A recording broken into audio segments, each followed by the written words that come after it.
The Bible says in 1 Peter that God is not slow, but that he is patient. Esther here is not moving slow. She is patient. So the king and Haman went in to feast with Queen Esther. Lots of parties in this book. And the feasts are occasions for transitions in the story. So much happens in the feasts and the meals. And here we are again. And on the second day, as they were drinking wine after the feast, so one thing you'll notice in the book too, they drink a lot. Okay, some of you say drinking is not a sin. Drinking a lot is a sin. We see over and over and over. And then they made significant decisions after drinking a lot. Might I submit to you, perhaps, possibly, not the best plan. How many of you are smarter drunk? Okay, if you think you are, you're still drunk. No one is smarter drunk. They drink and make decisions. So they've had their party, and now the king and Haman, his right-hand man, they're drinking heavily. And the king again said to Esther, "What is your wish? What do you want?" Queen Esther, "It shall be granted to you. And what is your request? Even to the half of my kingdom, it shall be fulfilled." He keeps asking her, "You said you wanted something. What do you want? What do you want?" She's waited patiently. Then Queen Esther answered, and I want you to see how respectful she is.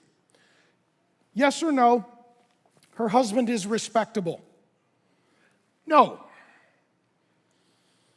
No. Yes or no, Esther is respectful? Yes. The Bible's going to talk a lot about wives respecting their husbands. Men, we can always give our wives a shortcut by being respectable. But here, she is going to respect a man who is not respectable. And God encourages wives to conduct themselves in this way, not so that they will be without power, but so they will be with power. If she were to disrespect her husband, we've already seen what happens. The first queen, Vashti, was deposed for being disrespectful toward her husband. And so Esther here, in being respectful, is not allowing herself to become the issue, but the issue to remain the issue.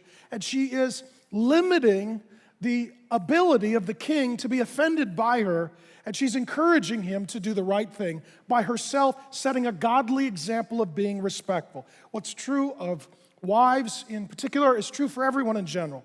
Any authority that you're under, a boss, a coach, a pastor, a leader, a parent, respect. You say they're not respectable. Sometimes people are not. Sometimes we're not.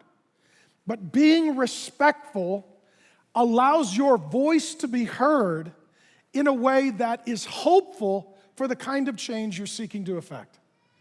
And I want you to hear her respectful tone.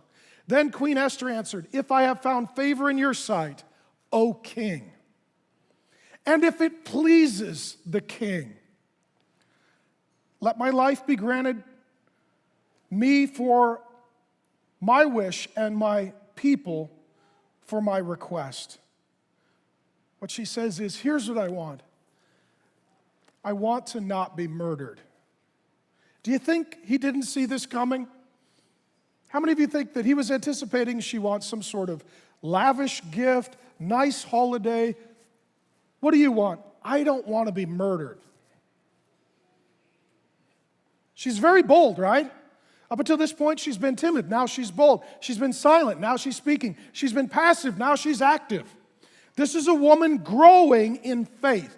And faith is demonstrated in courageous, truthful action. She's demonstrating faith.